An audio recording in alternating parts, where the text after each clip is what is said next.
వర్షాకాలంలో సీజనల్ వ్యాధులు ప్రబలే ప్రమాదం ఉన్నందున ప్రతి ఒక్కరూ పరిశుభ్రత పాటించాలని మున్సిపల్ చైర్పర్సన్ అనుషా సతీష్ తెలిపారు. శుక్రవారం రణదేవ్ నగర్లో ఫ్రైడే డ్రై డే సందర్భంగా అవగాహన ర్యాలీని చేపట్టారు. డిఎంహెచ్ఓ డాక్టర్ సాధన, మున్సిపల్ కమిషనర్ జగదీష్ గౌడ్తో కలిసి కాలనీలో విస్తృతంగా పర్యటించారు. నిల్వ నీటిలో దోమల వృద్ధిని ప్రజలకు వివరించారు.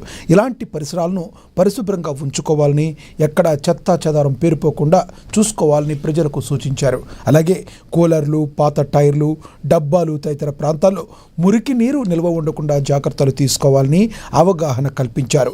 ఈ కార్యక్రమంలో భాగంగా కాలనీలో బ్లీచింగ్ చల్లి పారిశుద్ధ్య పనులు చేపట్టారు. అనంతరం స్థానిక ప్రభుత్వ ప్రాథమిక పాఠశాలలో విద్యార్థులతో సమావేశం అయిన చైర్పర్సన్ ప్రతి విద్యార్థి తమ తల్లిదండ్రులకు పరిశుభ్రత యొక్క ప్రాముఖ్యతను తెలియచేయాలని తెలిపారు. రోడ్లపై చెత్త వేయకుండా మున్సిపల్ చెత్త సేకరణ వాహనం వచ్చినప్పుడు మాత్రమే చెత్తను అందజేయాలని, ఇంటి పరిసరాలను పరిశుభ్రంగా ఉంచేందుకు తల్లిదండ్రులను ప్రోత్సహించాలని విద్యార్థులకు పిలుపునిచ్చారు కార్పొరేట్ చైర్మన్.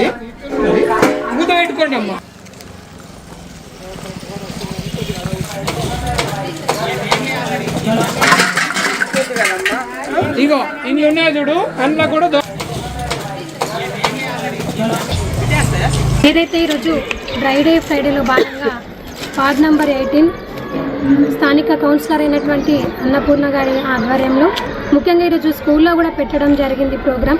ఎందుకంటే చాలామంది ఏం చేస్తారంటే గతంలో సమ్మర్లో పెట్టుకున్న కూలర్లో కావచ్చు వాటర్ నిల్వ అట్లనే ఉంచుకొని, అలాగే పిల్లలకు చెప్తే ఏముంటాయంటే వాళ్ళ ఇంట్లో వెళ్ళి తల్లిదండ్రులకు తప్పకుండా తెలియజేస్తారు. వాళ్ళు కూడా నేర్చుకునే అవకాశం ఉంటుందని ఈరోజు తెలియపరచడం జరిగింది.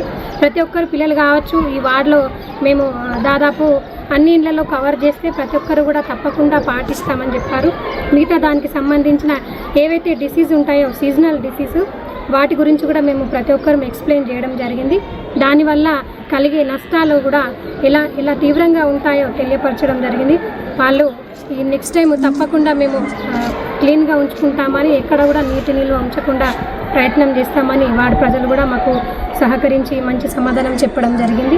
అందులో భాగంగానే ప్రత్యేకంగా ఈరోజు హెల్త్ డిపార్ట్మెంట్ వాళ్ళు కూడా ప్రొద్దున నుంచి మాతో పాల్గొని వాళ్ళు కూడా చాలామందికి ఎక్స్ప్లెయిన్ చేయడం జరిగింది. ఎందుకంటే హెల్త్ ఇష్యూస్ వస్తే ఒకసారి ఒక ఇంట్లో డెంగ్యూ కనుక వస్తే ఆ కుటుంబం నష్టపోతుంది, ఆ వ్యక్తి కాదు, ఆ కుటుంబం మొత్తం నష్టపోతుంది. ఎందుకంటే పేదవాడికి ఒకసారి డెంగ్యూ వస్తే ప్రైవేట్ హాస్పిటల్ వెళ్తే